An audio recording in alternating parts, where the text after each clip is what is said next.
gosh, I couldn't resist. Wait, this is the best one here. Today we are talking about the Samsung QN90D. Yeah, that's it. How's everyone doing today? Let's check audio. Let's check audio. I know, right? You guys love it when we have cue cards. Let's make sure you guys can hear me and we will talk and have fun. And in the meantime, let me say hello to everyone who showed up.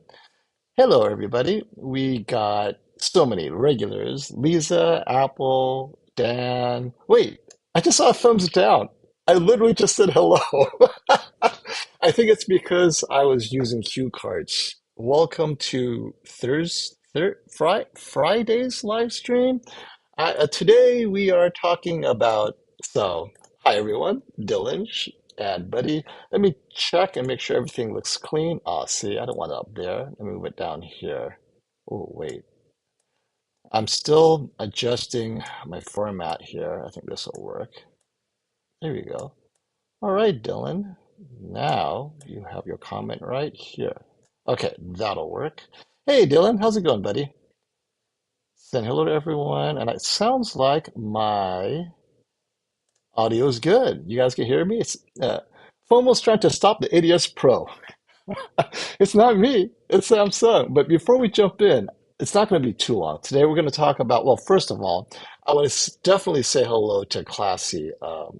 All of my comments today come from impressions that Classy left on his stream, and specifically Classy's observation. Hey, Classy. I spoke with Classy quite a bit earlier today. His observations about the new panel technology, or new to the QN90D for this year. And it's a VA panel, not ADS Pro, and we're going to talk about that. But thanks a lot, Classy, for doing God's work here today. So let me just jump in real quick with a few housekeeping items that you guys have been waiting anxiously for. And we'll start with, surprise, this is the S90D. I wanted to make sure you guys got the update, right? So there was a lot of confusion whether the S90D is going to be a QD-OLED or WOLED from LG. And as I've said before, any and all OLED TVs launching this week are QD-OLED. So what launched this week? The 65 and the 55-inch S90D sizes. Confirmed they are QD-OLED. Now, I know many of you are saying, wait, where's the 77-inch? Does that mean the 77-inch will be a mix? No, it doesn't necessarily mean it will be a mix. It could also be QD OLED only, but it has not been confirmed. That's why it's not on this list. These two sizes on the S90D have been personally confirmed to me by Samsung that they will be QD OLED. Full stop. Now, the 77-inch, I am still waiting for confirmation. So let's just keep on waiting. As soon as I get confirmation either way, I will let you know. So that's that. But hey, speaking of the S90D, what about this? Yes, I am going to have a live quote unquote review this Sunday of the S90D. I'm going to compare it to the G4 S95C or G4. I don't have the G4 yet. The G3. The G4 is coming in another week or so. But the G3, the S95C, last year's flagship, and the A95L. So let's see if the S90D has some magic with a third generation QD OLED. The question being, is it held back?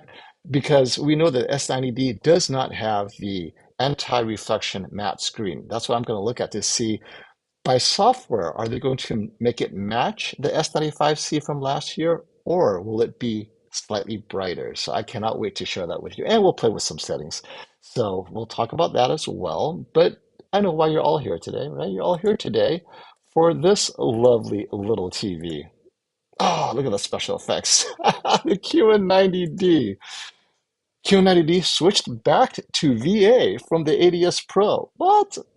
Shrink this. There we go. So for some context, now before we jump into this, let me get to some immediate questions or comments and say hello to everyone. I want to give you guys time to jump in here, right? So, hey everyone, welcome to the show. And of course, you can ask me any question. It doesn't have to be limited to the S90D, the QN90D, whatever we're talking. Jump off topic. Ask me, hey, FOMO, what's your favorite shoe? So, we can get into whatever. I'll only be here for maybe another 90 minutes or so. So, let's have fun. But we will have the topic covered for sure. So let me go down. Say hello to everyone who's here. Hey, Lisa, Craig, Seconds 84, the big screen store in Fairfax, Virginia. I gotta put this up. I love that. I love it when people take the effort to actually market their business on their avatar. Good job, my friend. Review for the Tube, Lisa, Adith, Apple Jelly TV, John L, Kirk 6400. How fast can I say this? Tone Control, High Def News, Apple Jelly, John L, AJ, WTF. I almost got in trouble there. J.R. Frazier, always great questions. Are we sure? Are we for sure getting a 77-inch S90D in the US? JR, I don't know. So rumors abound. I will get official word at some point, and if I don't get any word at all, I will ask them and say, "Hey, what about the 77-inch?" Because right now it's safe to say it's fluid.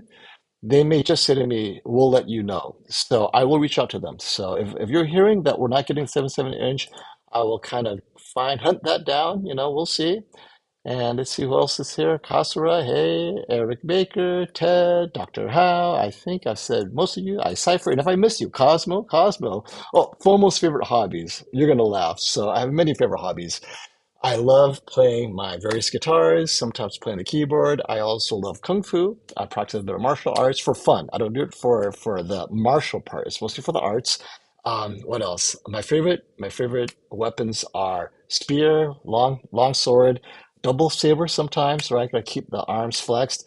But I work out a lot now. So my goal, Cosmo, is to get the what do they call it? The centenarian decathlon. So when I turn 80 or 90, I want to get off the ground without using my hands, or just get off the ground, right? And walk 3 miles in 1 hour. So that's my goal. I have another 40, 50 years to go. But hey, you know what? You asked for my hobbies. Is that too much info, everyone? All right. I think I said hi to everyone. I think everyone's here. So let's get some context for this.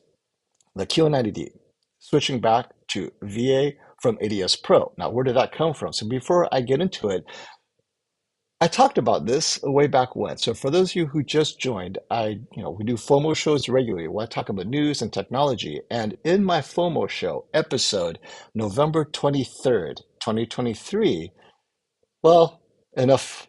Let's just go to that video and then you guys will see what I'm talking about. So let's jump into there. Give me a sec. And this is from my FOMO show, November 23rd. What did I say? Due to disputes with BOE, patent disputes, who knows, right? Samsung Electronics has cut BOE out of its supply chain. So Samsung Display has some patents. I think they're OLED patents or something like that. BOE apparently is allegedly violating those OLED patents. Well, Samsung Electronics, the mother company, they've been asked to step in and force the issue. So Samsung Display is telling Samsung Electronics, look, you got to make BOE pay here. Don't source that supply, the ADS Pro supply. Find something else. Samsung Electronics is like, wait, this ADS Pro is actually pretty good. And that's the problem. ADS Pro, yes, it's similar to IPS, but its latest iteration is darn good. The QN90C uses ADS Pro. Oh, oh, there we go. It was over so quick. All right, we are back on. Hey, so that was from my video FOMO show back in November. And now the QN85D, I know, likely I looked at the specs, it appears the QN85D is a ADS Pro. So let me put this back up real quick so you guys know what we're talking about. Okay. So if it turns out that the QN90D is not what you want, so we're not going to talk about its image quality. The time will come when we actually dive deep. We actually want to talk about, switching back and forth between VA, ADS Pro. It really is a discussion about was this switch because of what you just saw? Uh, Corporate infighting between BOE and Samsung, and as a result, they want to reduce shipments of ADS Pro from BOE, but not eliminate it completely. You know what? We'll take some shipments. We're going to make the QN85D ADS Pro, but not EU. We're not going to get all your ADS Pro. Or, or the less cynical side is saying maybe VA panel is actually better. So we're going to go back to VA for the QN90D and leave the QN85D with ADS Pro as they've had been before. Now, why do I think the QN85D has ADS Pro? Well, I really can't confirm, but the reason I think it is, just looking at the spec sheet, it has wide angle viewing. The 90D has ultra wide. Ultra wide is that special layer reserved for VA panels. I don't know. Like, just comparing to last year, I could be wrong. Maybe the 85D is a VA panel, but let's just say for the sake of argument, it is not a VA panel. It's ADS Pro. So the question then becomes, is this a positive move for the QN90D to be VA? So you guys saw Class C's initial assessment, right? And remember, this is not a full review. I understand that Class C. He was very careful to say, look, I need more time on the TV. I said, hey, I got it. I just want to have the discussion that this was a surprising switch. And so let's start with why it's a surprising switch. Last year, with the QN90C, the reviewers that I know, Classy, KG, and many others, we felt the 90C was a very good TV. And we gave a lot of that credit to the ADS Pro. Good wide viewing angle, good color saturation. Definitely a jump over the QN90B, which was not ADS Pro. It was a VA panel.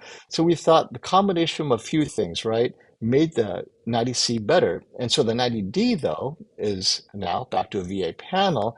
And it doesn't mean that alone makes it worse, right? Because they did a little something different based on what Class is saying.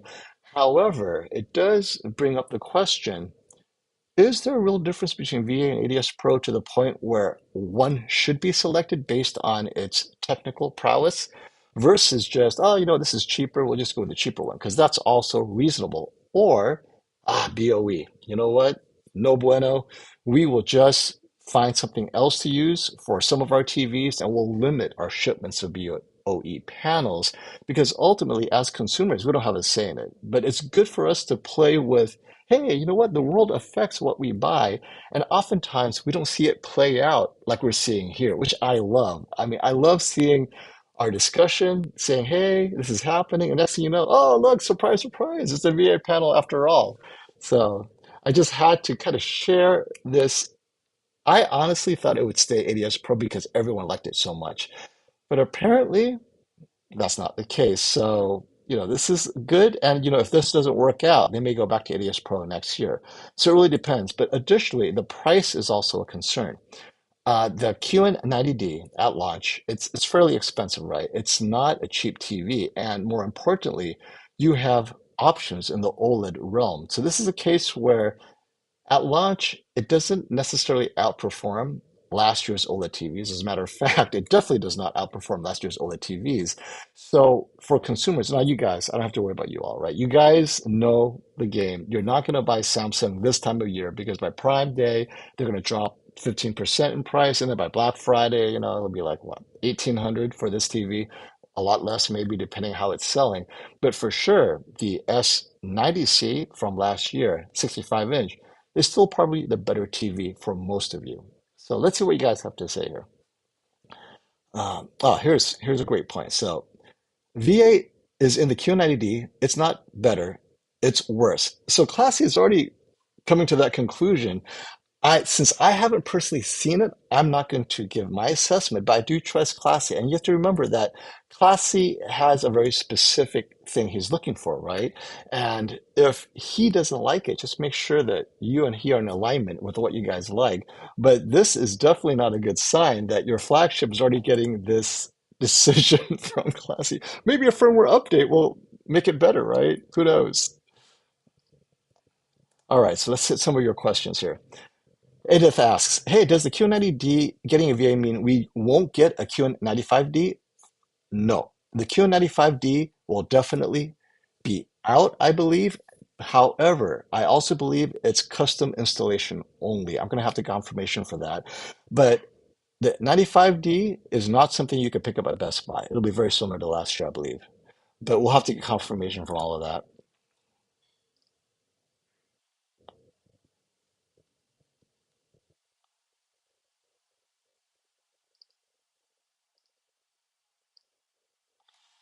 Let's see here.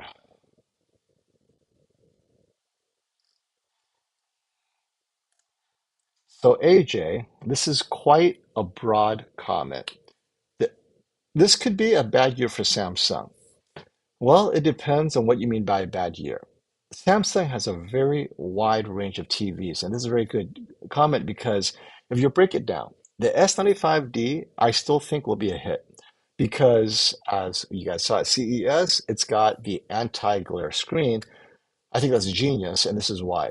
In speaking to many other creators, not related to the TV space, we're talking creators in the, let's say, Switch gaming space or the iPhone review space or the phone review, not just iPhones, right? They've consistently told me that they love the anti-glare on their Ultra, their Samsung S23, S24. And they're saying that makes a huge difference. Why can't Samsung bring that very effective anti-glare that's on their phone? So they're outside. It's so much more usable now. And they're reviewers, right? They choose that anti-glare on their phones over other phones only because of the anti-glare, because it's usable. They're like, why doesn't Samsung bring it to their TV? So it's possible that the feedback Samsung's getting from their user base and the phone side, maybe go, you know what? Maybe these phone guys have something, and they brought it to their TVs. And when they did, my friends in the phone review space are like, yes, we are definitely going to get this. We're going to review it based on that alone. And we want to see, is it that much better? And I think you'll be surprised you guys may not buy it, but the regular Joe consumers who follow general tech review channels where, mostly phones and a little bit of audio, a little bit of this and that, they might end up getting the S95D, and that will be a big seller for them because it's outside our echo chamber. So that's one TV. The next one is the frame, always a big seller. That hasn't changed. And lastly, you get to the more premium stuff that we talk about, the QN90D, the 85D. So the 90D, regardless of whether the VA is a little bit better or a little bit worse, here's something to think about. If the VA panel is a little bit worse, it's not going to be a lot worse, right?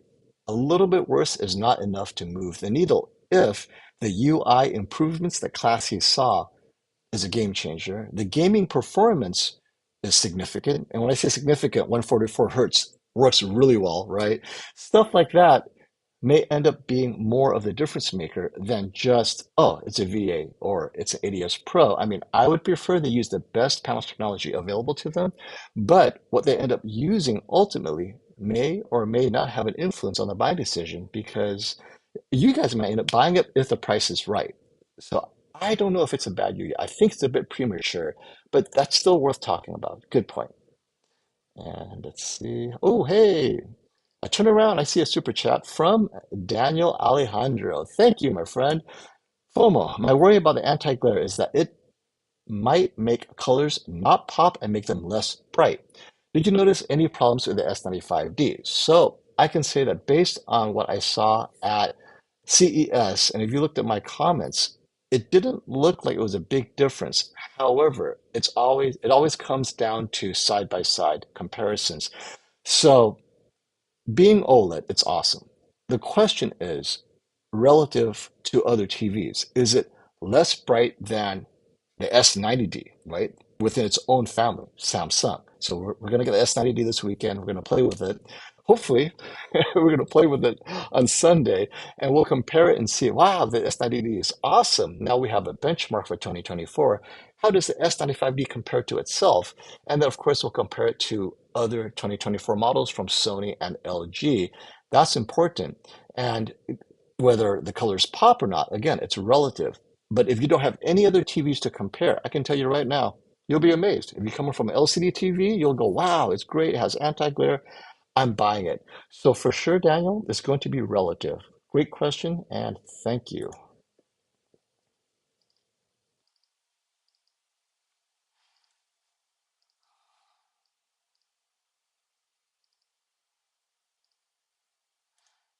It's interesting, Bat.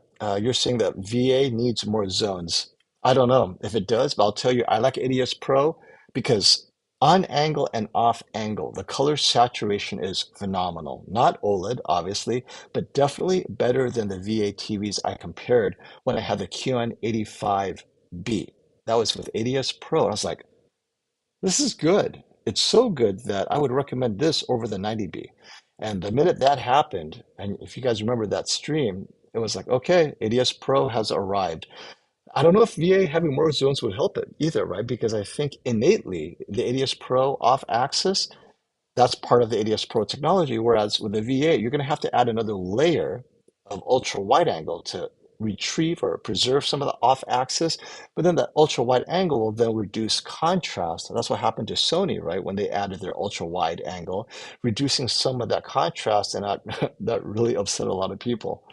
So I don't know if adding more zones would help improve contrast. I think you just have to bite the bullet and decide what you want, whether it's VA or ADS Pro. What's the compromises, but what's your design objective in getting there?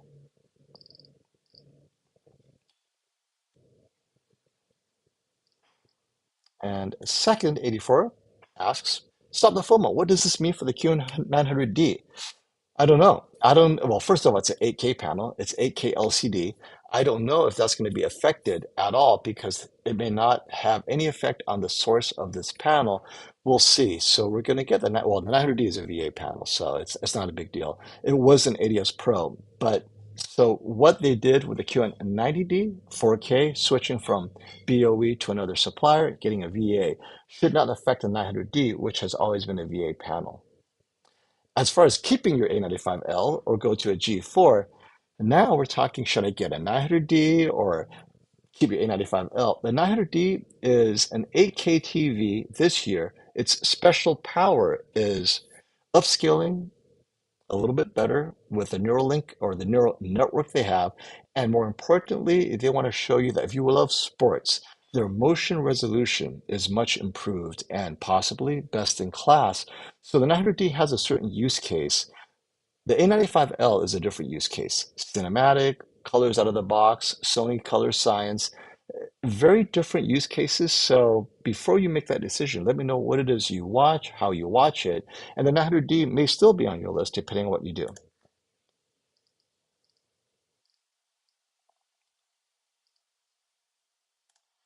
Thank you for that super chat. I cipher 4. How do the high-end Hisense and TCL compare to the higher-end 4K Samsung TVs when it comes to picture quality? Should we wait for 2024 TCL Hisense? I have to move it over because there was something in the way. So let me kind of adjust everything here so I can read all of your wonderful comments real quick. All right. How do Hisense feel compared to the higher end 4K Samsung when it comes to picture quality? Should we wait for the 24 TCL Hisense? Okay. There is no OLED TVs from Hisense and TCL.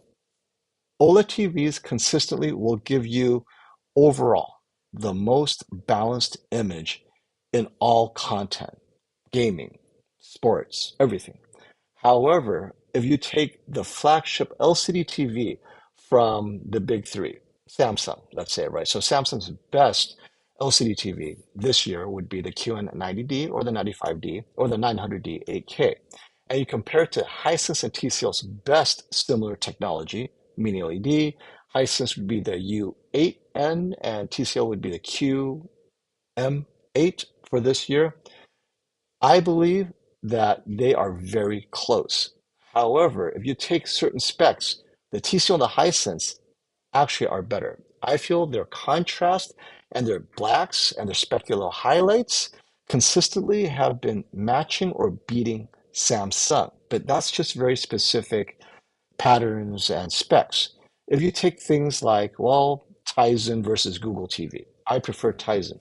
Subjective, I know. Or if you choose things like gaming performance, right? I feel that Samsung has more gaming options. It's a bit better baked, but Hisense and TCL are catching up. So what you get with Hisense, or rather, what you get with Samsung, is an overall package that is very mature, meaning Samsung has been doing this a long time, and it shows. They're going to have a better casing. It'll be a bit more premium. We're talking flagship level. The audio, surprisingly, the audio on the Hisense and TCL have been consistently louder. And if you're just watching TV, I prefer the audio on the Hisense and TCL over the Samsung audio. But if you're getting a soundbar, not a big deal. What else? And if you need, quote unquote, need Dolby Vision, Hisense and TCL have it, not necessarily better, but they have it as a feature. Samsung does not. And but for most people though, when they get a Samsung, there's a certain look and feel that is consistent with a premium TV. That's why it costs more. But if you're looking at pure image quality, the Hisense and the TCL come so close that saving 500 bucks, I would save the $500. Now, if it's a $100 difference, and you've seen me suggest this before, if it's only $1 or $200 difference, go with a Samsung, right? Because they have little things. You might like the remote more, solar powered. You might like Tizen more. But if it's significantly less expensive, I have found TCL and Hisense to be so close that I'm fine. Now, TCL's color is a little bit off even at the flagship. Samsung flagship and a tier below, their filmmaker mode I think is pretty accurate now. Hisense is closer to that accuracy than TCL is, but we'll see for this year. In 2024, definitely wait for TCL and Hisense. I want to see if TCL improves their color accuracy because previously they really pushed red and magenta. So we'll see if they do that this year. But thank you so much for that super chat, Cypher. Right, all right. And will Hisense come out next month? Maybe. I've seen it coming out in June, late May, so maybe in a month and a half. But if it comes out in April, I would be surprised. But that'd be great. Then we'll have more TVs to play with, right? All right. Lisa, you are here to focus on the chatters and keep them in line, right? You're always contributing. I love your contributions, Lisa. Thank you. That's why you're a moderator. Come on, girl. The Hisense U8N or U7N may be the best value performance in mini LEDs. And don't forget, Fraser, the QM7 from TCL this year is also mini LED. And what we've been told at TCL is that the QM7 performs as well as last year's QM8. That says a lot. So if the QM7 could be a touch more accurate, I would throw that in there. So the U8 and the U7N and definitely the QM7. QM8 will be similarly priced, maybe slightly more than the U8N. So we'll see if it's priced too much, but I think the QM7 is also going to be in the sweet spot for sure.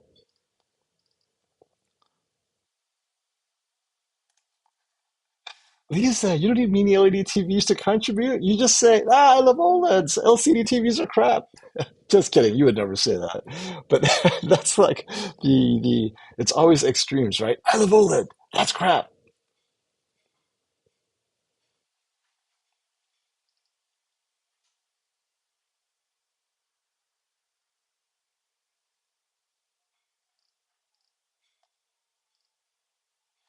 All right, let's take a second. See, this is why you're contributing, Lisa. 327, 326 watching. Let's slap that like button. Whoosh. So there you go. And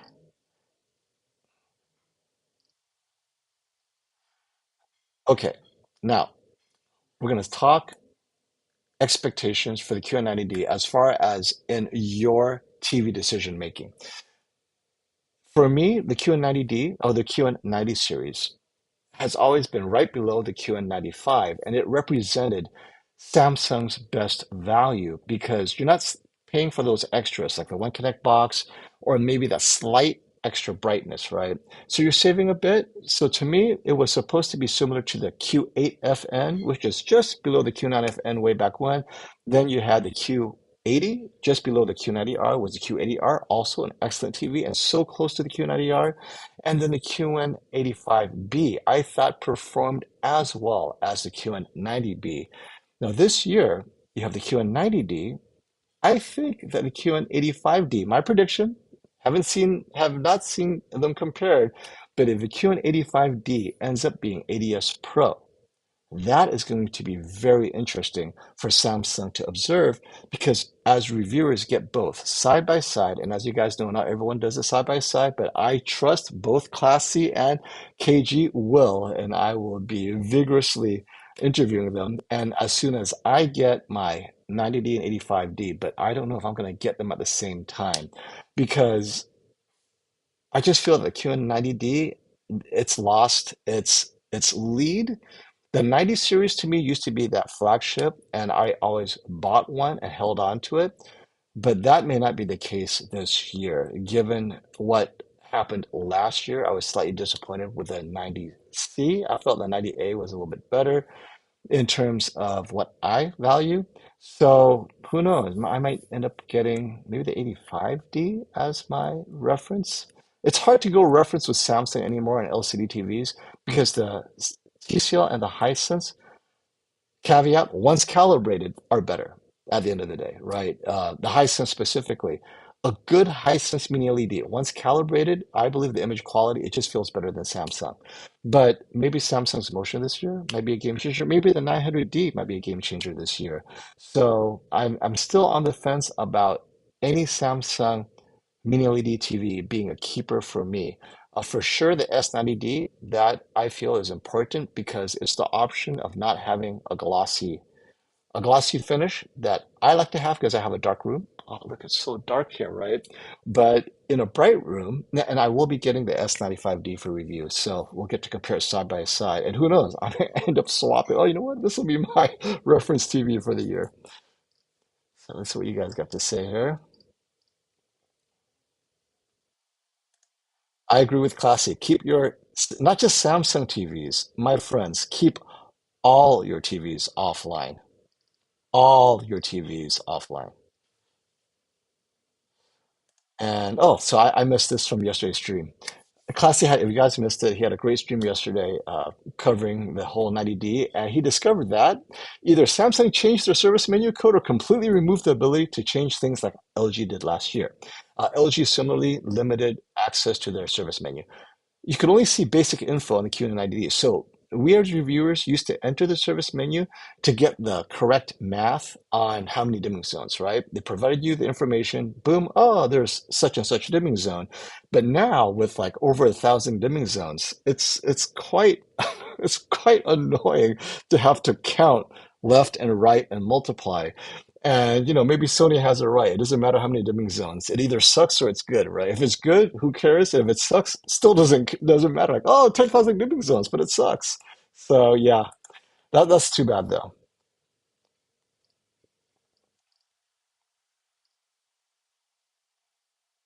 And I'll ask you this, Jamie. I wonder if Samsung will restrict the service menu for all TVs in a future update.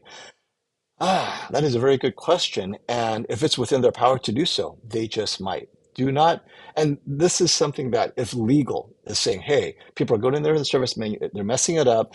We're seeing more warranty claims as a result. Lock everyone out. We got to reduce those warranty claims. If that's the reason why, then absolutely. Because if you're going to do it for all TVs to reduce the number of warranty claims.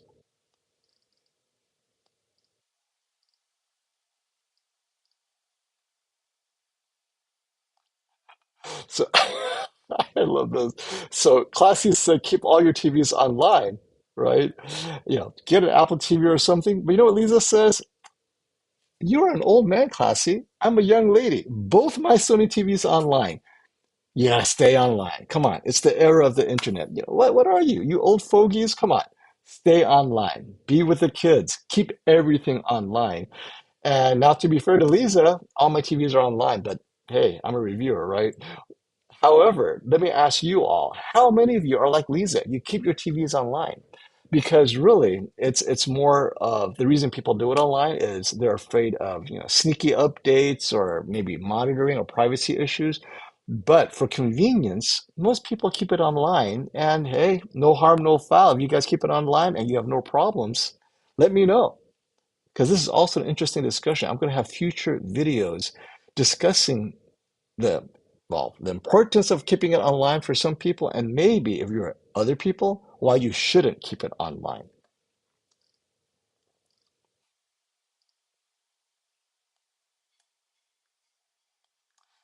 which takes us to that question from Ephraim, who I'm sure keeps it online. Wait, why keep it offline? Okay, Ephraim, let me tell you. The three reasons is they're secretly monitoring you. Now, on the one hand, are you the tin foil hat crowd, or is this real? And I will tell you right now, it is very real. Google constantly gets sued, class action, and then they settle. Oops, I've been monitoring you, right? Google TV, and this is not limited to Samsung. We're talking Google TV, Fire TV, Roku TV. It doesn't matter who you are. Your data is precious. SmartCast from Vizio. Vizio was sued, class action. They paid the fine because they were tracking you and selling your data without your permission, right? Selling it to ads. And guess what is Vizio's number one revenue generator? Data on you. And that's why Walmart acquired them. Now, Walmart has data on you. So keeping it online means that everything you watch, it doesn't matter what you watch, how many seconds you're watching a commercial, all of that is tracked. So, Ephraim, if you keep on rewinding that same commercial over and over, because that's a great looking car. Let me see that again. Wait, suddenly why am I getting inundated with all these car commercials? All of that is being tracked. It's to help advertisers help advertisers find you the right product because you are noticing something. Or if you're watching movies online, right? Whatever it is you watch, they can extrapolate your personality. So, for example, if you're watching a lot of Nickelodeon, they will say, oh, this household has a lot of children, or the people watching have childlike behavior. Doesn't matter. These people will probably buy something from, I don't know, a toy store or whatever, right? So they'll start targeting you, everything you do. And now, is it bad? Is it good? It depends on where you're coming from, but many think it's bad, so they keep it offline. However, that's just one reason. If you just care about image quality, Samsung and some others in the past have been known to update your TV without your permission, meaning, wait, I don't have an auto update. What changed, right? And suddenly, colors are all messed up, or suddenly it's dimmer, whatever it is. Even though you didn't enable automatic update, surprise, surprise, it's still updated. But if you keep it offline, that doesn't happen. And of course, when the companies are asked, oh, sorry, we didn't realize that happened. It won't happen again, right? So never intentional. Always mea culpa. Worst thing that could happen, they write a check, everybody gets 10 cents on the dollar, and the attorneys get 20 million, and everyone's happy, right? So hopefully that answers your question, but I had to address that because a lot of people here do not know why you keep it offline. Many reasons. Most people here, it's because unwanted firmware updates. But for many people outside of this channel, it's very much privacy and data protection of your own data. So yeah, it's a little long-winded, but I had to get it out there so that we all know what we're talking about. Oh, Sean, my friend, have not seen you in a long, long time. How's everything, buddy? So, Sean, thank you for the super chat. Hi, FOMO. Hope you're fine. I'm doing swell, my friend. Was looking forward to your show, but neither you nor Classic nor Brian show time suited. It's always 3 a.m. Was today a good day for you? Okay, if you guys don't know, Sean is all the way over there in South Asia. So hopefully, oh, it's only 1:43 a.m. in my country now. Now I know. Uh, for our first flagship Face Off coming in April, like around April 20th, we'll be starting that show in the morning. So you'll be able to catch it, and we're going to go into the evening. So like 10 a.m. to like 6 p.m. Saturday and Sunday, April 20th, 21st, 22nd, something like that. Catch it and you'll get us and you'll see us compare the QN900D. I know you love that TV. So Samsung's 8K flagship against LG's G4 OLED flagship against last year's G3 and Sony A95L as well as the S95D. How does anti-glare compare? So yeah, we're gonna have good times in a few weeks.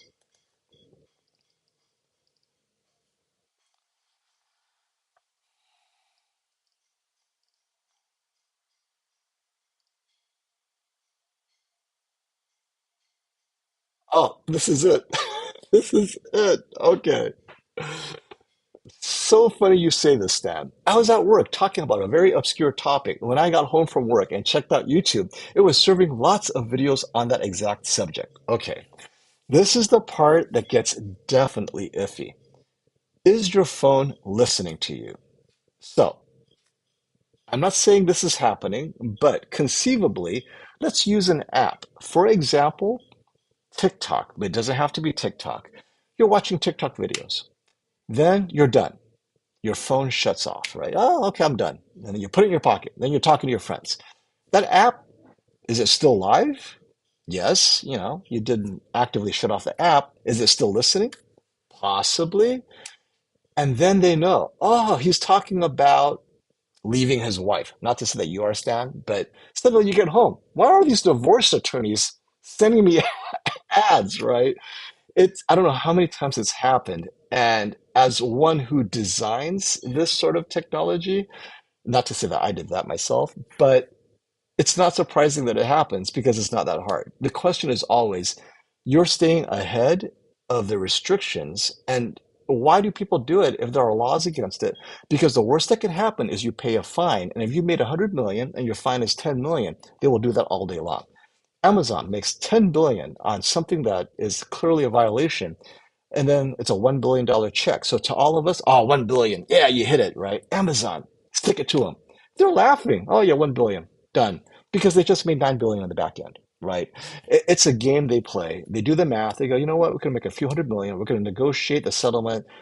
50 million sounds like a lot. We'll write that check. No harm, no foul as far as they're concerned. They made a bundle, record profits. So, Stan, you're not wrong. Your phone, so, those of you who are saying, oh, keep your TV offline. If you really believe that and privacy is a thing, it's almost everything. You gotta, walk around with a giant, well, the tinfoil hat, I guess, right? But it is what it is. What do? I accept it, I mean, I need to know what's happening in order to address it because I don't want to live in a black cave either, but I don't want to be blind to it. So yeah, Stan, great story because I see that over and over personally as well. But you guys, have you seen it? That's kind of creepy. I was drinking a Coke. How do they know I'm drinking a Coke?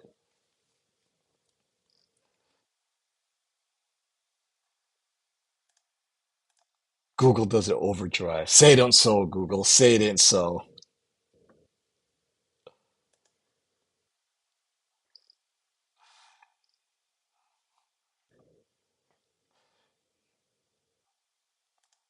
Yeah.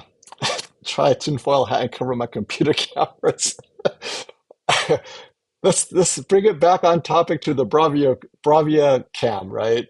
And it's funny. I don't know how many times so we've spoken to Sony reps in the past, and it's always, hey, what can we do to get people to use the Bravia cam, right? It's like one of our proudest moments. I'm like, I don't know what to tell you. Like, how can I convince anyone to use it? Like, use it as a mirror? Like, you wake up in the morning, don't use your mirror, use the Bravia cam, right?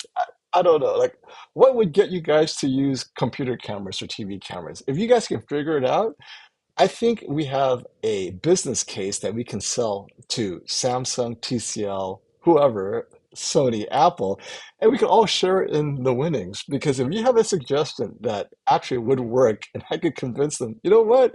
Here it is. With this angle in marketing, everyone I know, all of my viewers, is going to turn on Bravia Cam. I have yet to think of one that does is not met with Brian laughing like, no way in hell, man. I got daughters.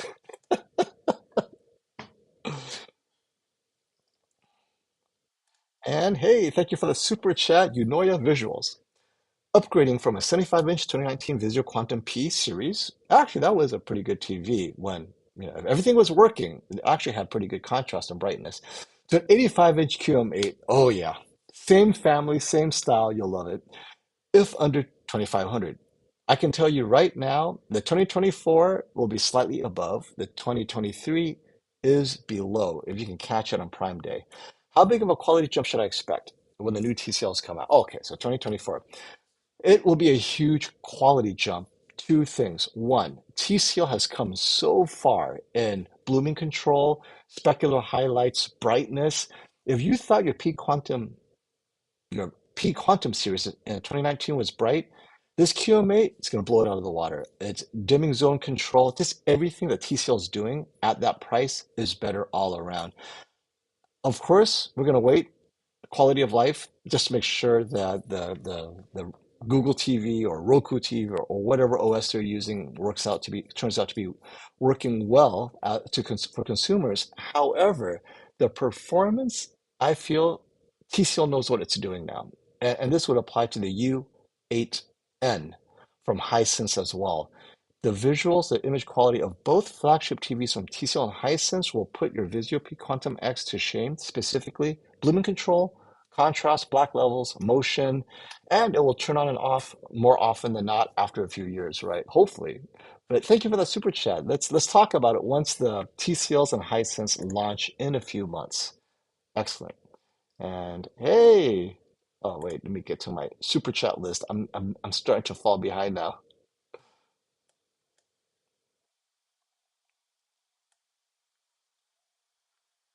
Here we go. Okay.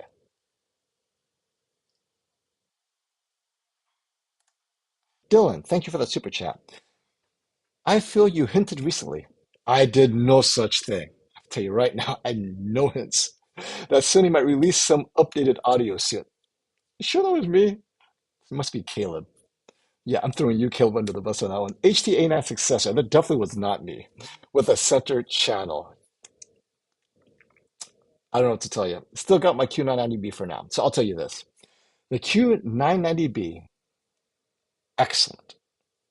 Unless it's broken, no need to replace it. Just as a general policy, if you're upgrading the Samsung Q990B, it's because you're upgrading to something with more subwoofers, like the Dragon, where you have two or four, or how many subwoofers they have, that will give you even bass across your living room so that everyone enjoys the same equal bass, right? Everything below 80 hertz is now going to be felt all over. So if you're upgrading to get multiple subwoofers, that's the reason to do it. Or getting more surround speakers, physical speakers, that's another reason. But if you're keeping everything the same, meaning soundbar center, two surrounds, and one sub, you may get louder. So if you upgrade, quote unquote, it'll be louder. So if you're in a bigger room, okay, it gets a little bit louder. But otherwise, the features are not so drastic that I would recommend upgrading, whether it's Sony or anyone else. Now, everyone is upgrading their DSPs and whatever it is, right? What that effect has on you and your use case is a different reason because you might have a specific reason that you need that DSP feature or that AI feature, right? So we'll talk about these features as they come rolling out from the different brands. And at that point, you might say, oh, I like that feature. I'm going to upgrade just for that feature. But for movie sound quality, you are solid with a 990B, definitely. Thank you for that super chat. And Flipper 0212. Thank you. Need TV for bedroom. Lay 9.5 feet away, but not looking for full immersion because I like falling asleep with the TV on. I love it. Will I not see any 4K or HDR gains at all with a 48-inch OLED? How about a 55-inch? Okay, 9.5 feet away. Okay, don't need to large. So here's the problem, Flipper. You're so far away. We're not talking immersion so much, but rather, let's start with the 48 inch. 48-inch OLED, great TV. But from that distance, the specular highlights won't be noticeable. I mean, what is a larger sparkle, whether it's a star or something in somebody's hair, right? A piece of jewelry, it's going to be so much smaller, relatively speaking, in terms of that impact. It's not even immersion. You may miss the detail altogether. And so if you want to get a feel for that HDR impact of specular highlights, and I'm not talking like the whole screen is brighter, it's those little specular highlights is what you're paying for when you're doing HDR. At 48 inches, 9.5 feet away, that's way too small. And I mean, 55-inch as well. Now, if you're watching news, sports, just look at the score, just basic motion, 48 inch is fine, right? I mean, it's like basically sitting at a hotel with a 48-inch TV, 9.5 feet away. Essentially, that's what you are in most hotel rooms, right? So if you're okay with that, if that's your use case, Sports Center, CNN, like Bloomberg News, oh, occasional baseball game, no worries. But if you're watching Netflix and stuff, and you're okay with missing those specular highlights, you just want the story, 48 or 55 is absolutely fine because you're falling asleep. I just want you to know that what you are losing is specular highlights. But if those details aren't important to you anyway, maybe because they keep you awake, maybe you should go with the 48 inch, right? Keep it as small as possible. But yeah, I'm okay with the 48 and 55 as long as you know what you're losing.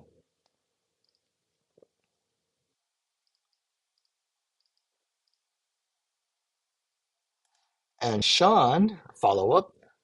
Samsung said I became the only person in the world who returned the QN900A, B, C due to DSC, dirty screen effect. Congratulations, Sean. You win my award. Problem, the DSC problem, is after them, you can't go back to anything else. So the QN900D or the Sony new 4000 nit is the only option left, right? So what you're saying, Sean, is because of the quality of the mini LED TVs. So assuming the DSC wasn't a problem, you're right.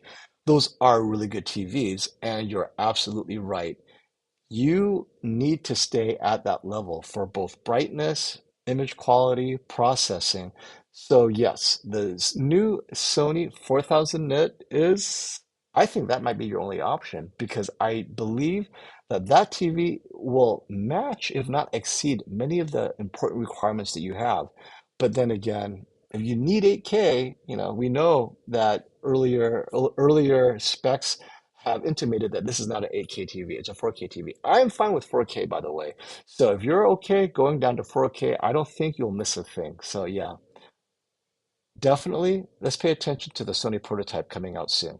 You're gonna love it.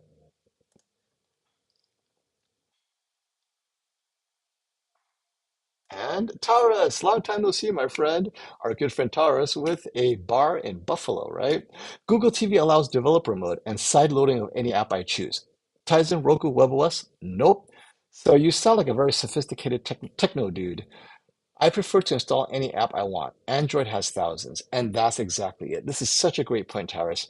Those quote unquote in the know, right? You know why you want Android TV or Google TV. You want side-loaded apps. If you just want that freedom to experiment, hey, if you choose the wrong app and something bad happens, eyes wide open. You know where you're going. And that makes sense for a lot of people who are technically sophisticated. There really is no wrong answer. It's always your use case because, like, this is why I liked Roku, which was it's easy to use. Senior citizens, click, click, click, they're done, right? There's not a lot of thinking involved. But for those of you who like to experiment and explore different apps out in the Android world, yeah, definitely. Google TV is the way to go. Good point.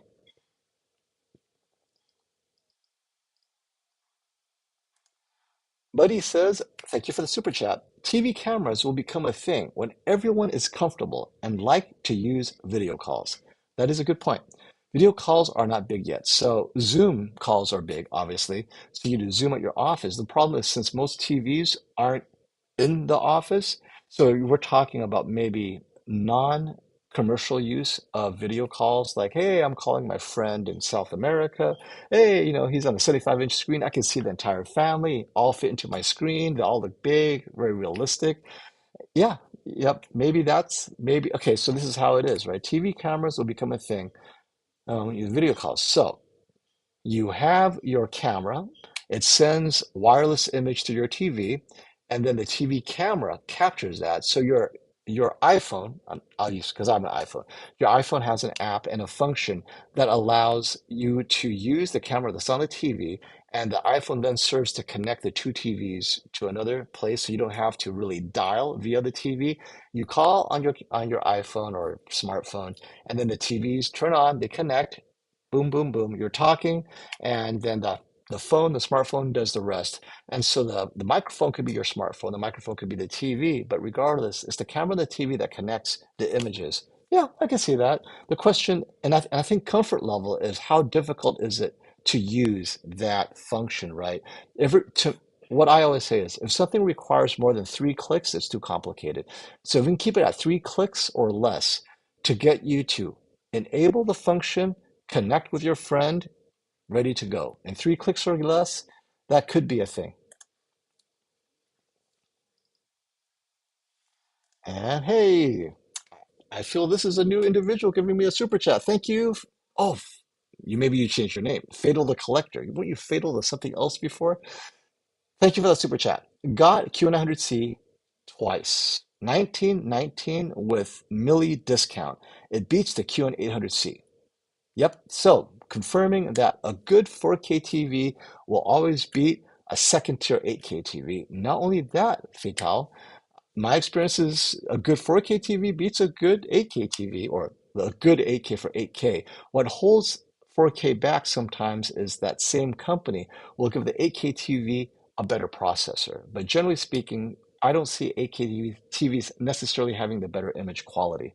I have yet to really be proven that. Now, maybe this year I could be wrong, but yep, I have yet to see that.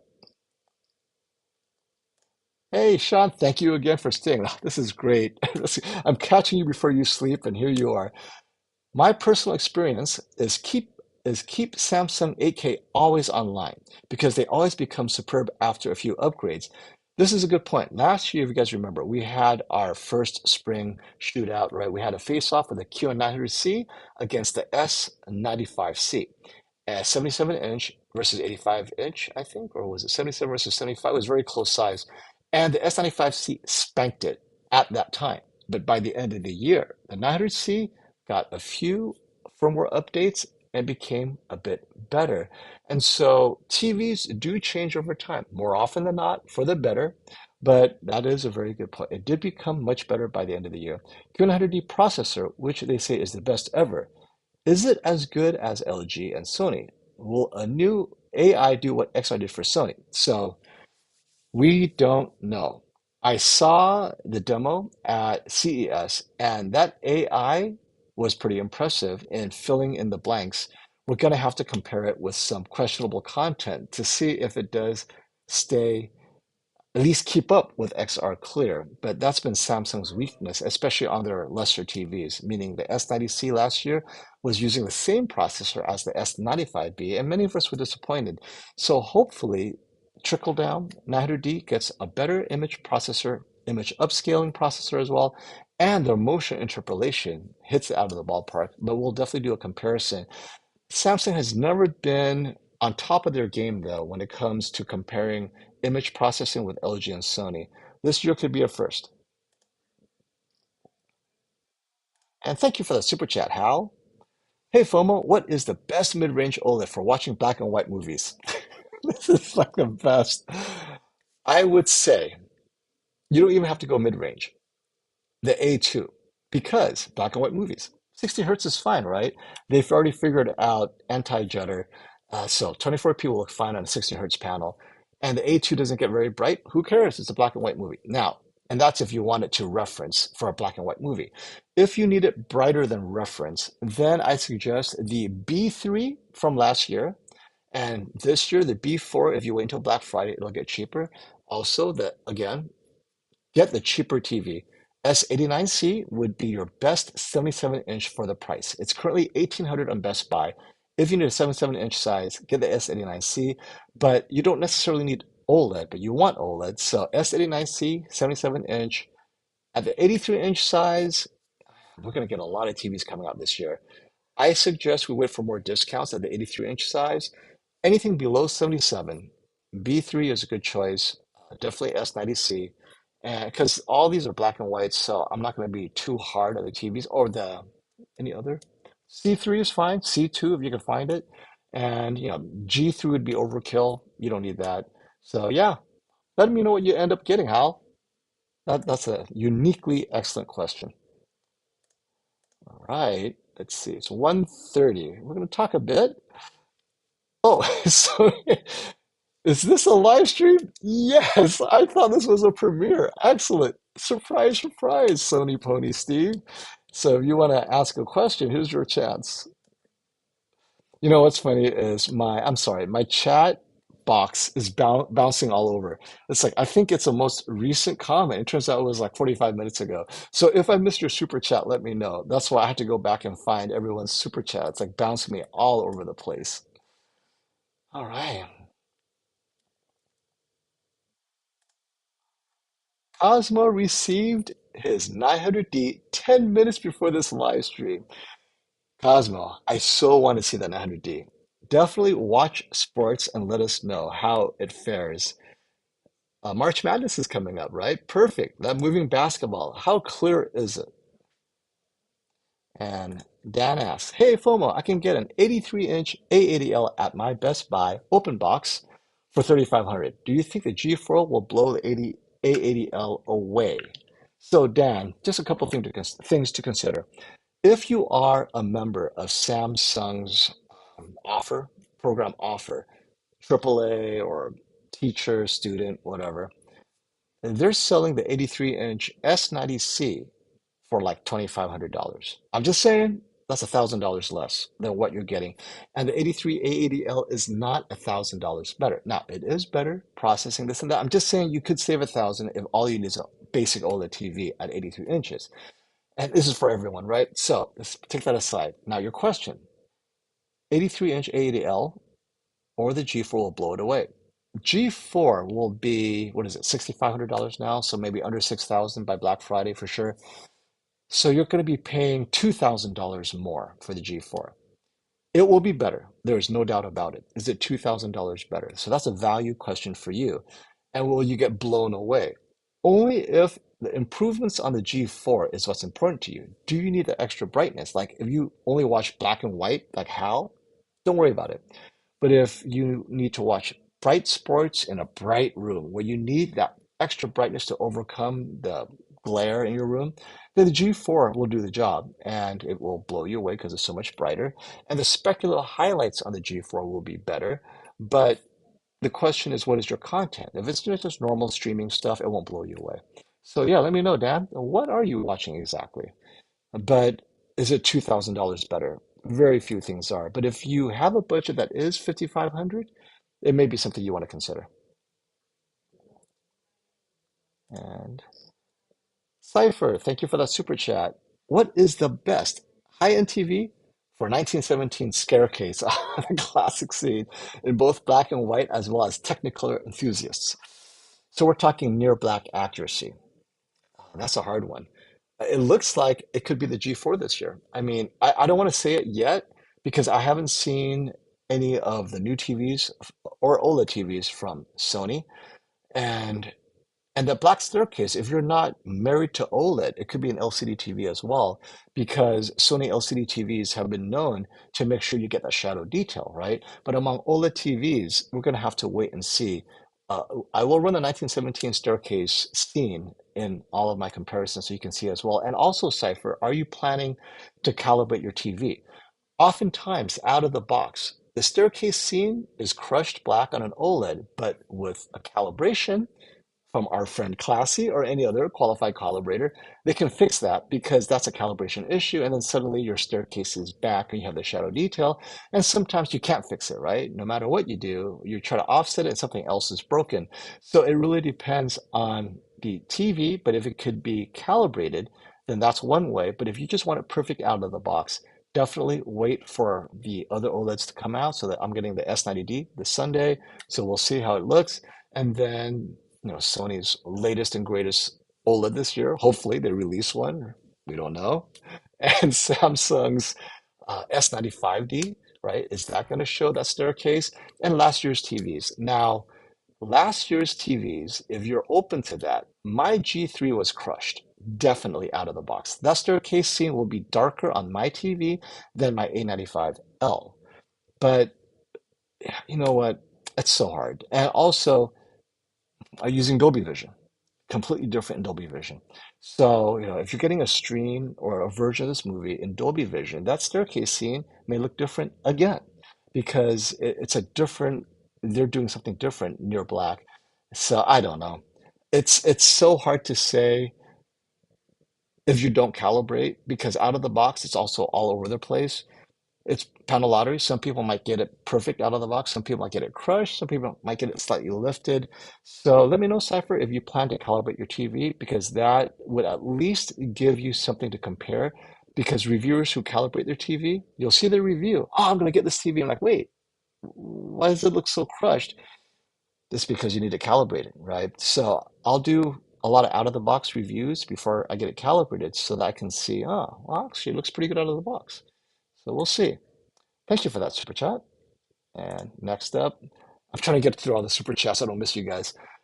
Is there a big difference between the S90C, Samsung's My editor's choice last year, definitely at the 77-inch versus the S90D or the S95C and the S95D. So the biggest difference, first and foremost, is the S90D gets third generation panel.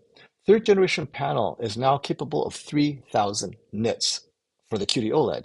S90C was on the second generation panel. The only question is whether software will hold back the S90D from performing too well because it would jeopardize the S95D, also third generation panel. We don't know. Last year, the 77-inch S90C was not held back at all. That's why it was my editor's choice. It performed nearly identical to the S95C, with the only differences being, I think, just panel lottery. We're that close. This year, will it be similar at different sizes? We don't know. So the 55 and 65-inch for sure are QD OLED. So when I get it, I'll compare it to the S95C. So at least we'll know if it matches the S95C. But is it going to be better than the S95D? Well, I'll tell you the S95D has that anti-glare matte screen. That is a completely different TV. If you need anti-glare, the S90D doesn't have the same aggressiveness. So you really can't compare the S90D to the S95D. That anti-glare will affect the image quality slightly. And, is it worth it for you to have anti-glare? We will have to compare it side by side. I can't give it that call right now. Is the value worth it? Yes. The S90C, it's such a good TV. If you're willing to wait for the prices to drop, then get the S90D because you're really paying the same. If you need to buy a TV now, definitely get the S90C. Don't pay the premium for an early launch in a year, right? You're getting the S90D at its MSRP practically. Yeah, don't be me, right? So, this is my job. Sure, I'll pay full price. But if you can wait a few months, get the S90D by Prime Day is when the first significant drop happens. And if you are a member of Samsung's offer program, the deal drops even further. So, offer program are for people who are first responders, military, government workers, AAA members, EDU. So we'll go over that as we get closer to Prime Day, which is around July. So if you could wait until July. I think that's the first time you should seriously consider getting a TV.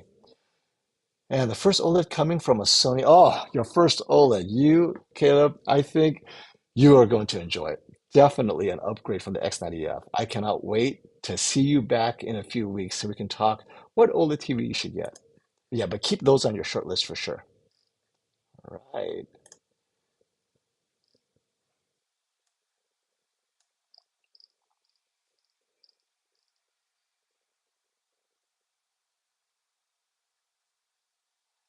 And Aslam is eagerly awaiting for my review. Yes, hopefully on Sunday, everything works well and you'll all be here and we're going to have fun trying to break the darn thing. Oh, did I say that?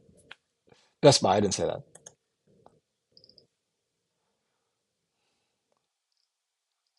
Man, you guys, okay, I have to say, I want to take a second to thank you for being so helpful with each other. As I read through these comments and I see you helping each other without me saying, hey, can you help such and such?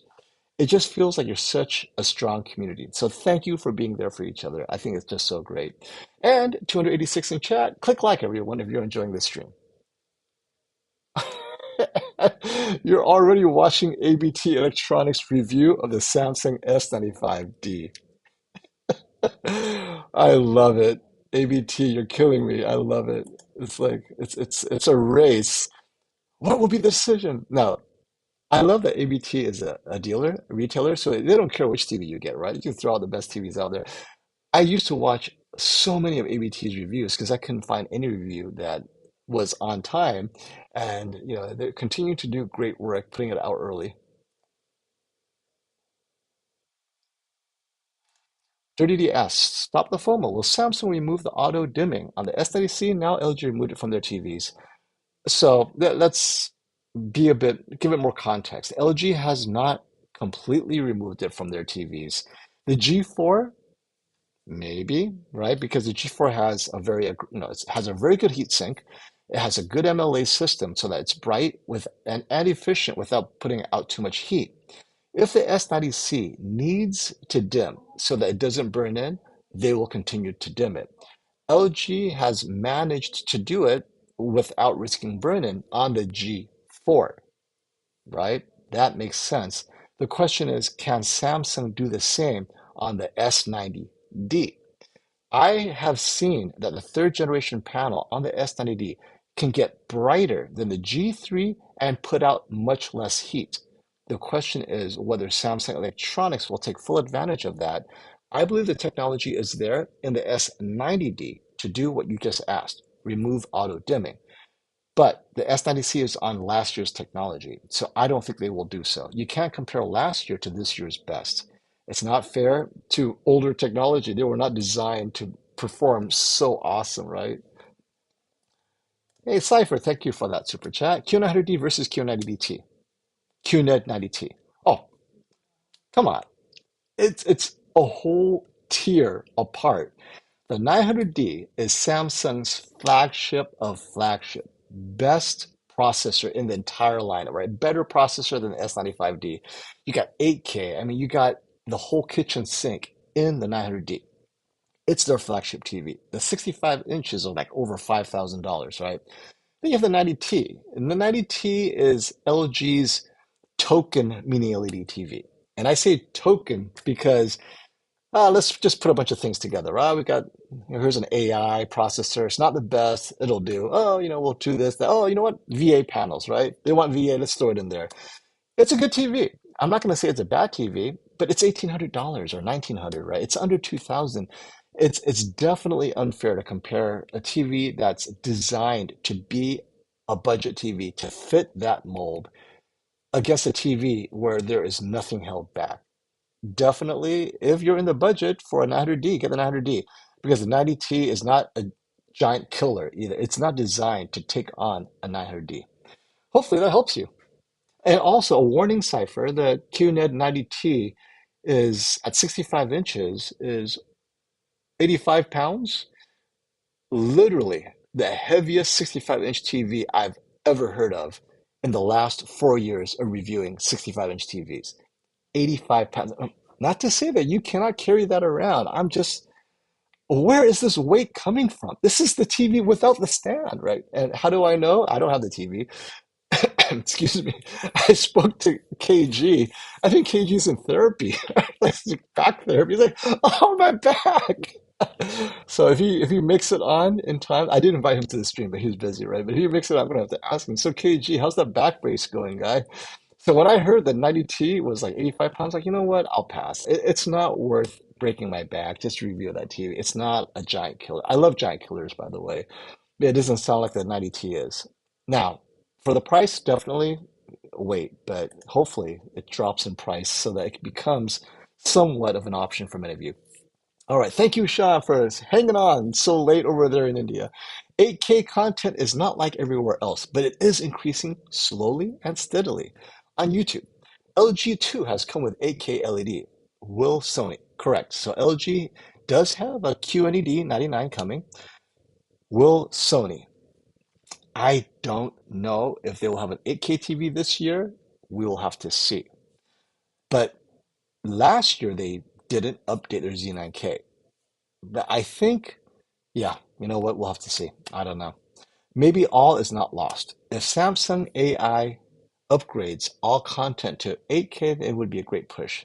See, that's critical. If Samsung's new AI neural network upscaling software can make everything, and when I say everything, I'm including Seinfeld 480p upscaled to 8K. I mean, we're talking like that's a lot of empty pixels you're filling in, right? If you can make that look good on an 85-inch 8K TV, which we're going to try, yeah, maybe you have something there, and we're going to compare it to see, how non-Q900D 900D TVs do. But yeah, it could be, and it won't be the reason why 8K wins. It's the reason why Samsung AI upscaling processor wins, because that same processor applied to a 4K TV would look equally phenomenal. So keep that in mind, Sean. But like you, though, I'm kind of curious. Maybe 8K will be coming sooner rather than later. And hello, EP. Thank you for joining us. I'm going to wrap up in about 10 minutes. It'll be 2 o'clock. So I'll wrap up at 2 o'clock. But if you guys have any questions, don't forget to hop on and ask.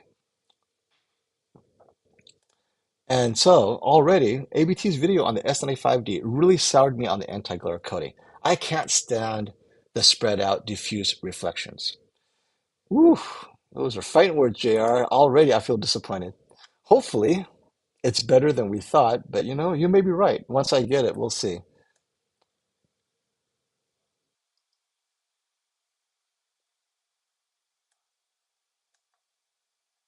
Now, everyone here knows that we love OLED. However, there are mini LED people too. And I wanted to put up this comment. I'm a mini LED guy because I watch a lot of news and sports and I'm worried about burn-in. Perfect example. Do you know when is Sony's flagship mini LED launching? I do not. But as soon as I find out, I will let you know. Sony's keeping everything very close to the vest.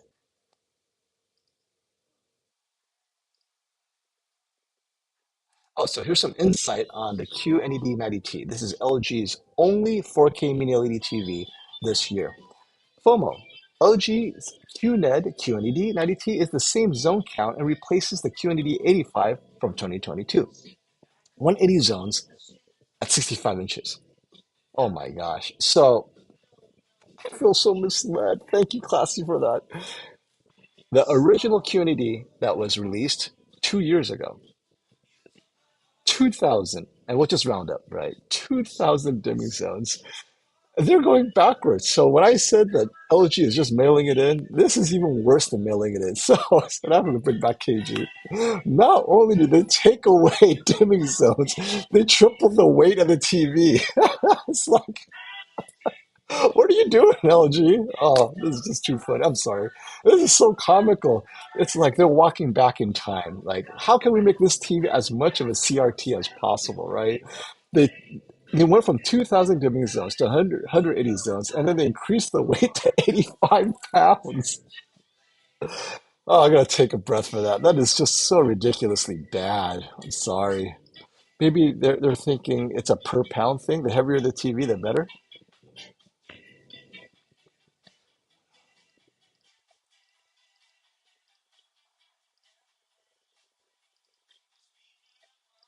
All right, and I have to tell you guys, um, Classy is on a roll. He's gonna be pushing out reviews like there's no tomorrow in the next 4 weeks. So we're gonna have a lot of fun. And I'll be seeing you in a few weeks, Classy. He'll be at, or maybe, hopefully, he might be at our spring event. But if not, he'll have those TVs calibrated. Thank you, my friend.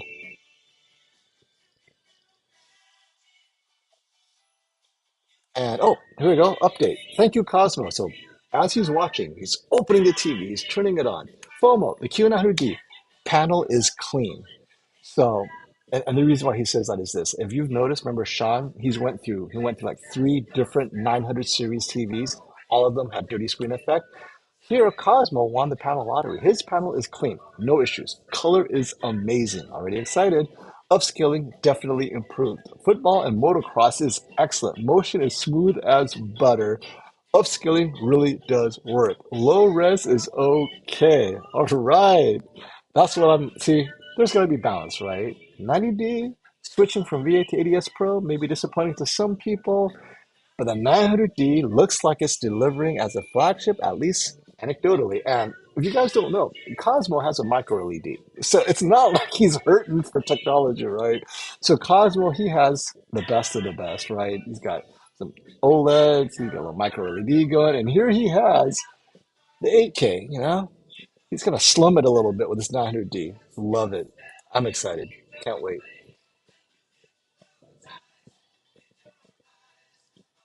So the pressure is on. Steve Cass asks, Classy, will you be doing a review on the 900D? Come on, man. Join the club. Add another zero to that 90D. I agree, Classy. Please do a review if you can. Oh, actually, you know what? Classy will do a review of the 900D because guess what? He'll be calibrating the 900D at the spring face-off event. So he'll get a chance to look at it, take his measurements. So definitely he'll follow up with that. Yeah. So yeah, I can tell you he will be doing that. But as far as it being in his studio, maybe not soon.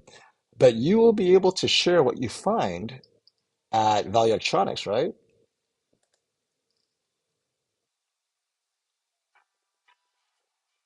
All right, Dan, this goes back to your follow-up. Thank you for letting me giving that information. Let's see. You were asking earlier about, let's see, which OLED, right?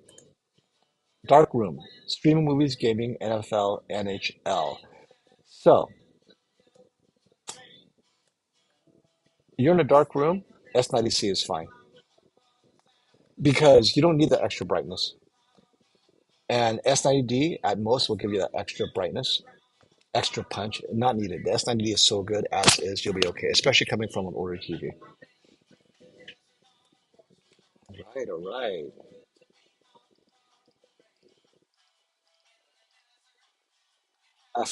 Last call for liking this video. Move now or forever hold your peace. Thank you, Lisa, for that reminder.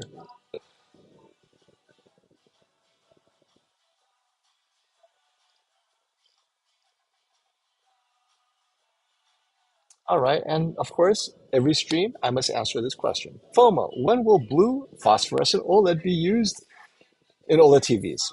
And the answer is at earliest 2026. And it's just because it is quote unquote available, but only available for testing on panels to be delivered to TV makers later.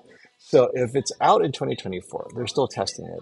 In 2025, they're likely going to put it on phones, smartphones, and then how it works on smartphones, they will take that and put it in 2026.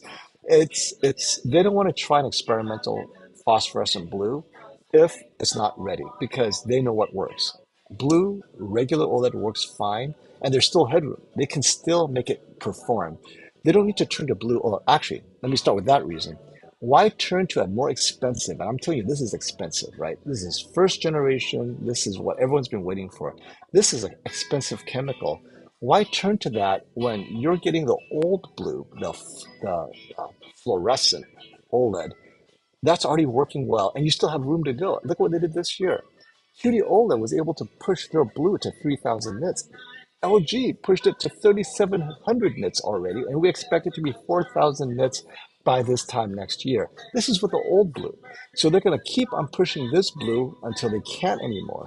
And I think that time would be 2026, maybe longer. And then hopefully by that time, production of the blue phosphorescent prices will drop and so forth.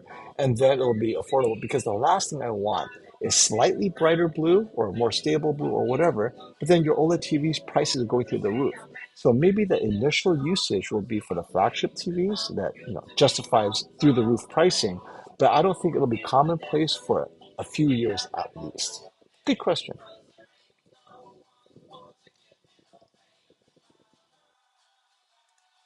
KG has a stream tomorrow, and I probably will be. I probably will too. Hey, Classy, what are you streaming about? I think I missed what you're saying. But yeah, Classy, what are you and KG streaming? What TVs and whatnot? And then we'll talk. And I'll be streaming on Sunday on the S90D. So we're going to have a lot of fun. Lots of streams to talk about, my friends.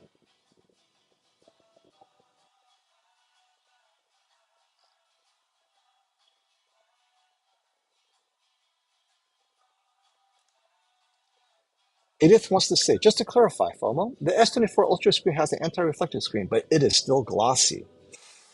Magical. The S95D seems like it is matte on the screen, so I don't think it's the same. So, Edith, this is a really good point. Is it possible to be glossy and anti-glare at the same time? I don't know. I don't have any experience with anti-glare on either my phone because I've been on with iPhone for so long, or on my TVs. I always thought they're mutually exclusive, but Edith says otherwise. So those of you who have the S24 Ultra, let me know. Is it glossy and anti-glare at the same time? But I'll tell you this, Edith. Yeah, I don't know. I cannot even explain how that's possible. But if that's the case, I am hoping the S95D is using the same technology on the Ultra because calling it matte is not necessarily true. I think it's just us reviewers saying matte for the sake of saying matte. But the reality is, we all know what matte really means. It means the surface is not glossy smooth. And I don't know if that's the case because I never went up to any of these TVs to touch it. But we do know it's anti glare. So it may be the same. I mean, I wish Samsung would have called it glossy anti-glare. That would have solved the problem. So, Edith, to your point, it could be glossy anti-glare that's on the S95D. So, and I will take part of the blame. I did not mean to imply that it's a matte coating. There is an anti-glare coating, and it's so aggressive that it does look matte. But to say that the surface is matte, yet to be known until I get the S95D. So thank you. That is an excellent point, Edith. Excellent, excellent.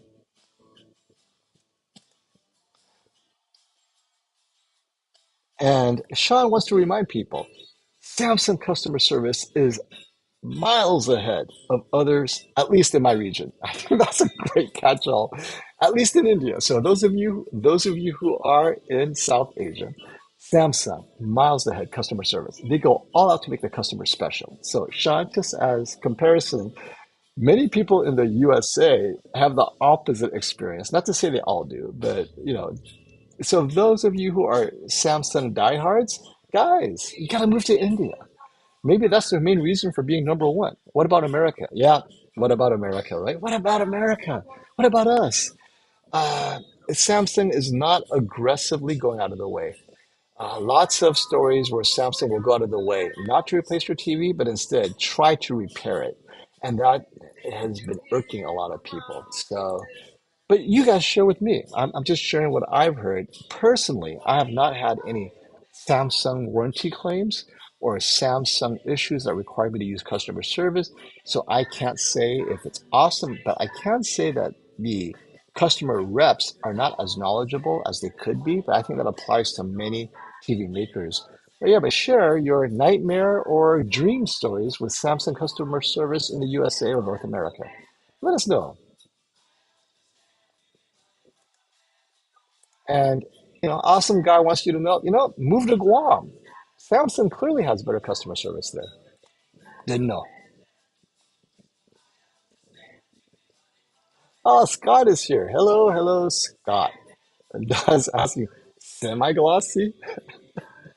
How do you define semi-gloss? Right. I honestly don't know. So we have to get this whole S95D. We have to say until we, meaning reviewers, get it, and then take their finger or their glove and touch the surface and maybe use a magnifying glass. We cannot say if it's matte, glossy, or semi-gloss,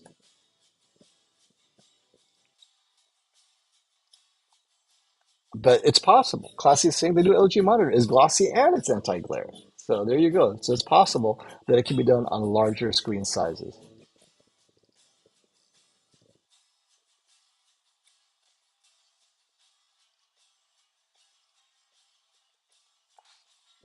This is the best conspiracy theory yet. Jamie says, I wonder if the S95C looked too good next to their LEDs, right? Their mini LED LCD TVs, the Neo QLEDs. So this year they're going to tone down the S95D so it doesn't take attention away from their mini LED TVs. And you know what? I can't say if that's right or not. I wouldn't put it beyond them because, as we all know, their Neo QLEDs and QLEDs are huge money makers in terms of margin. They would rather sell you a $2,000 Neo QLED than a $2,000 S95C. Everything being the same, the margins on the Neo QLEDs are much better. So I could see that. I don't know if that's what they thought, but it wouldn't surprise me. However, it might backfire because if the anti-glare ends up being an amazing glossy anti-glare, everyone's going to rush to the S95D and it will be the new thing, Jamie. We're going to have to wait and see.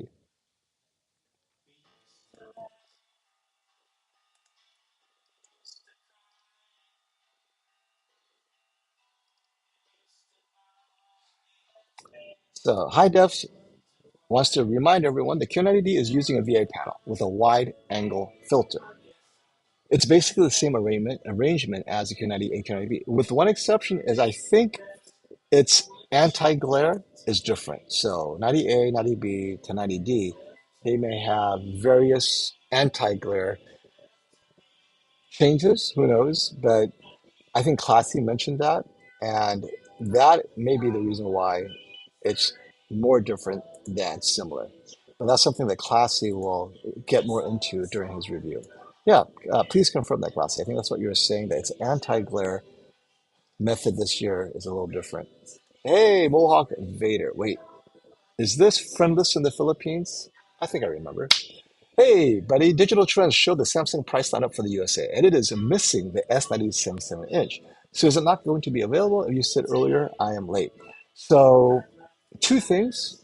One, the S90D 55 and 65 inch, since it was announced, they are definitely QD OLED. As I've said, all TVs announced this week, the OLED TVs will be QD OLED. So the S90D 55 and 65 are definitely QD OLED. They did not announce the 77 inch, which leaves two questions to be addressed. One, will it be launched at all? And two, if it is launched, will it be a mix of the two? I will get confirmation as soon as hopefully next week, and we'll see. But thank you for that super chat, my friend. That's $1 million question.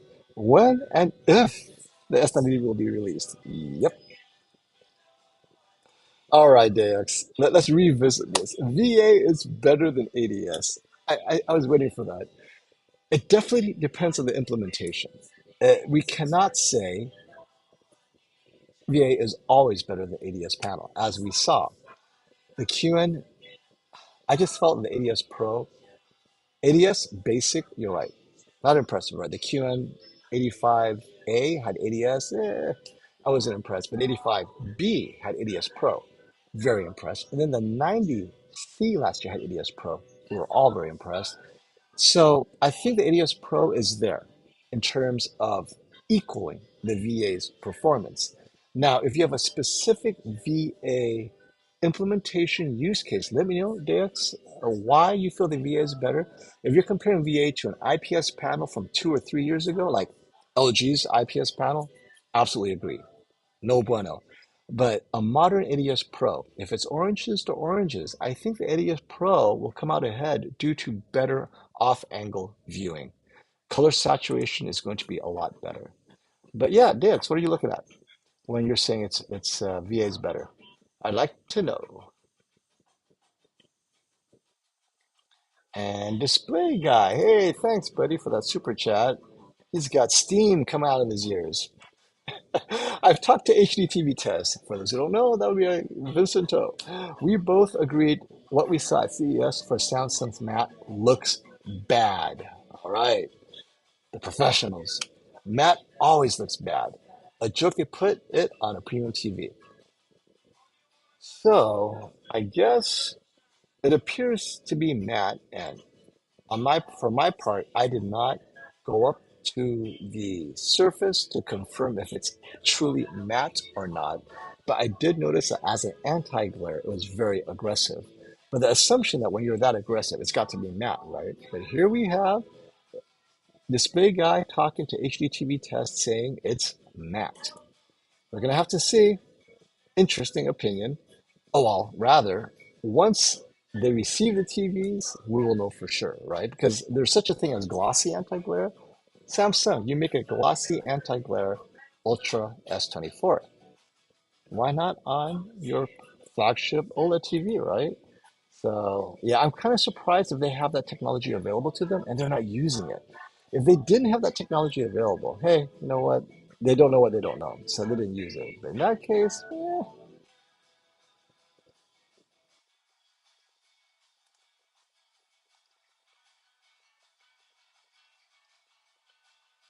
so ADS asks, does ADS have noticeably better colors than VA, enough not to consider VA panel TV at all? Off angle, subjectively, you have to decide. If you only watch on angle, it's not a big deal to me. Not a big deal at all. Because both TCL and Hisense, in their 65, 55-inch sizes, they still use VA. I thought it looked great on angle. Now you go off angle, let's say you have a larger TV or you have a large couch and you're sitting on the ends. I think that might make a difference. And you may want to consider that. If you have a large couch, you're sitting on the edge of the couch, your TV is like that way, 45 degrees, something like that. Yeah, you'll notice it. It's not very good.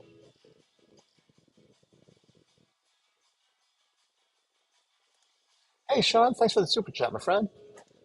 If Sony doesn't bring an OLED TV, then this year's shootout will be Bright Room one-on-one fight, LED majority. Classy knows better. I'm hoping that we get Sony TVs in time for the shootout so that we can put them in the room. Uh, Now, because the shootout is flexible, we'll try to time the shootout to match the release of the Sony TVs, right? So, yeah, you're right. If there's no Sony OLED, then it's just going to be a 1-2 punch between Samsung and LG. But if Sony does, we'll see. We'll definitely see. And of course, we'll have them go against last year's A95L.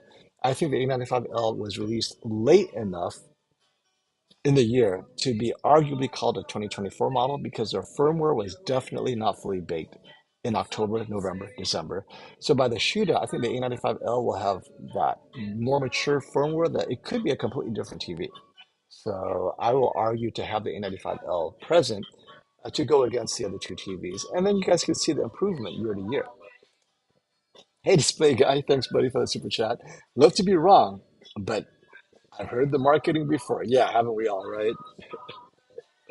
See, this is the time of the year when all the TVs are arriving. You know what? Put up or shut up, right?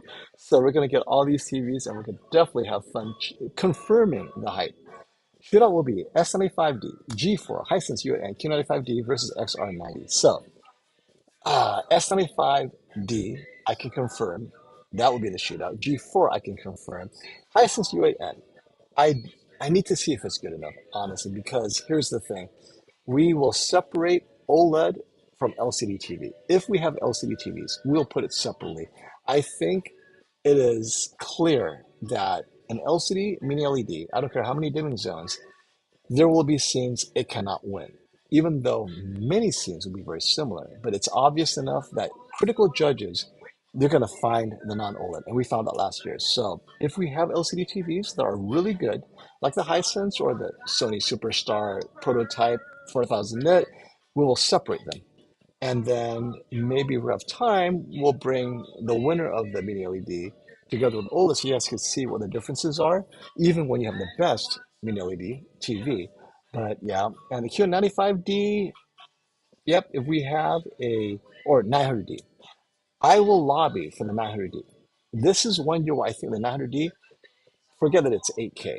We're going to call it the best OLED technology against the best OLED technology TVs against each other and the best LCD TVs against each other.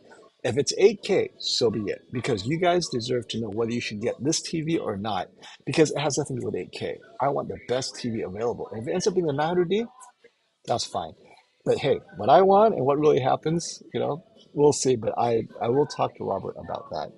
Versus the XR90. So, for those of you who are not familiar, the Sony XR90 is the temporary bookmark name for the Sony Super Mini LED TV 4000 nits, right? So, yeah, we definitely will fight to get that one there as well.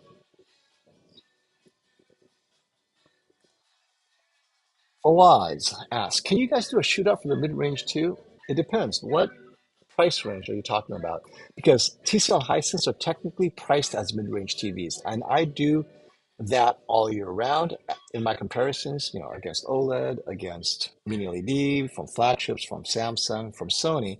So you'll see them compared against the best and against each other, but they won't be shootout level because judges are not flying in to look at mid-range TVs. It'll be more of an informal, subjective shootout, but I think you'll get enough information, and it's more use case, right? For mid-range TVs, less about the ultimate performance and more about what's your use case, because there's a lot of compromises in the mid-range. And so the compromises are that I would want to match your use case with the strength of that TV because the weaknesses are really weak, right? And it's unfair to have a shootout where the strength is, let's say cinema, but then you have a mid-range whose strength is sports. Well, the sports guy is going to look at this and go, wait, that TV sucks. No, it was a good sports TV, right?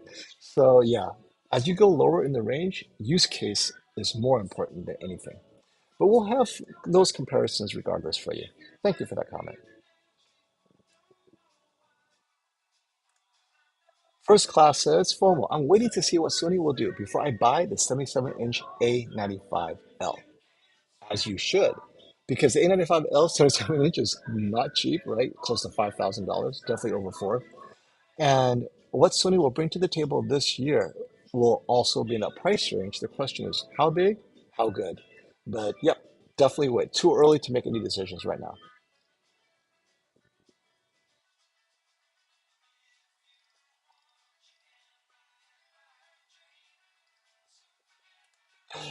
Cosmo, you own and run two tech companies. We have to talk. I love it. Reflections never bothered me with a glossy panel, and here we go. Reflections never bothered me with a glossy display. I focus on the movie and don't see my own reflection. So this is a good discussion for you all to share because this is why Samsung added the anti-glare. They felt that by removing the distraction, the TV actually looks better side by side. So if you have, not in the dark, right? If you have a bright room, lights everywhere, you put a anti-reflective TV like the S95D next to a normal TV that's equally good but has a lot of glare, you will notice the S95D being the more preferred image quality because it doesn't have the distraction of the glare. And that's where I agree with Samsung. When I saw it next to the G3 at CES and the lights and everything, that was when I said, huh, I like that. I really like that drop in distraction. However, many of you, like absolute long play, don't even notice the distraction. So tell me, does it bother you? Is there music playing somewhere? Oh, that's so random. One second. I gotta turn off this random music over here.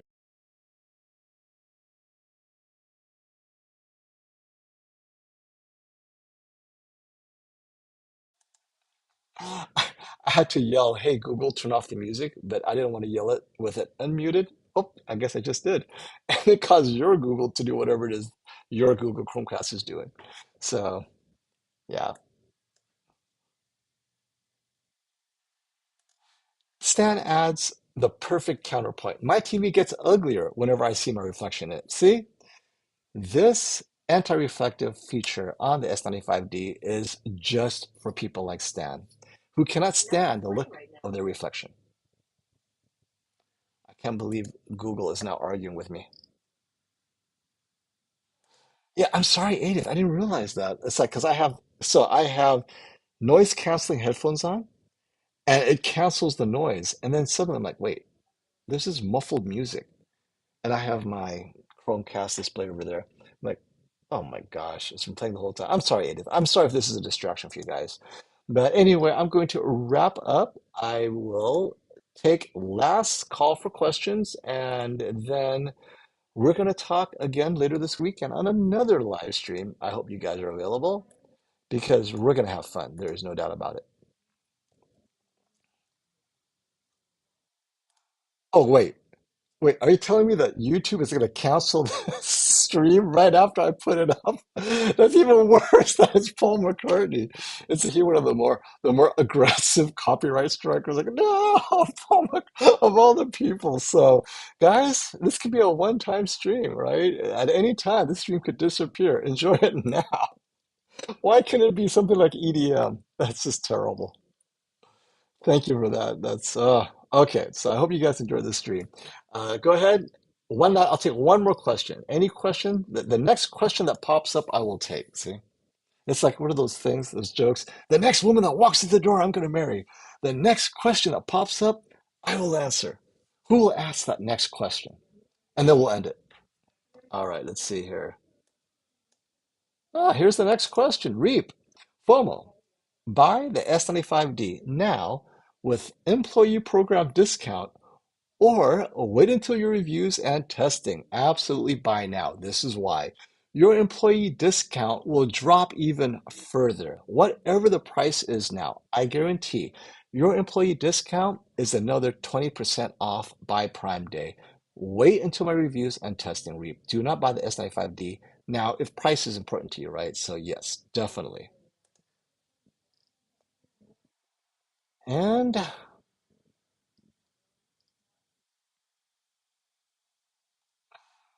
Look at some of your comments. You guys crack me up. Okay, Mando, I think it's an important question. I'll just answer this real quick for you, and then we're off. If I'm interested in anti-reflection, would buying the Samsung 75-inch QN90D Neo QLED 8K a good idea? The 800C has anti-reflection. It just has a different one. It causes a rainbow effect, I believe. Some people are annoyed by that. And so definitely, I think personally, you should still get the 77-inch S95D. It's just a better TV. But why get that if you can get the 77-inch S95C or the 77-inch S90C? The 800C is not a better TV overall than its 4K OLED counterparts. So if glare is a problem in your house, definitely wait for the 95D 77-inch when it comes out and wait for our reviews to see if it affects image quality. But I think even with its anti-glare, it's going to end up being a better image quality than 800C, assuming the gloss flat matte issue isn't a huge detriment. Okay, let's wrap it up, my friends. Ah, Sean, got me before you left. Hey, looking forward to the spring shootout. Yes, it's in a few weeks. I feel it should be better and consumer friendly than the other shootout. That's the point, right? This one we're going to go in, we're just going to play with it. No judges, us giving you our personal opinions and sharing with you, and you're going to tell us, hey, do this, do that. Hey, watch, get smart. Let's see how it upscales, right? Also, sports movies should be considered, not just the fixed content tapes. Exactly. So we're going to go in and try to explore sporting events, replays, and hopefully, and this is the risk, we don't get shut down by YouTube because we will be playing copyright content, right? The reality is we want this to be fun for you guys. So, game, if you caught last year, we did a lot of gaming, a lot of PS5 stuff. So we're definitely going to have fun. Not just movies, not just 1917 Staircase in the Dark, 10 seconds. Nope. A lot more than that. All right. Okay, and thank you so much, everybody. Thank you so much for coming by. And if you are looking at the QN90D, don't let the VA panel stop you. It must be something else, right? Maybe it's a missing feature, maybe it's image quality. Check out all of our reviews coming up. There's so many reviews coming up. S90D, 95D, LGG4, on and on and on. Until next time, stop the FOMO. Bye.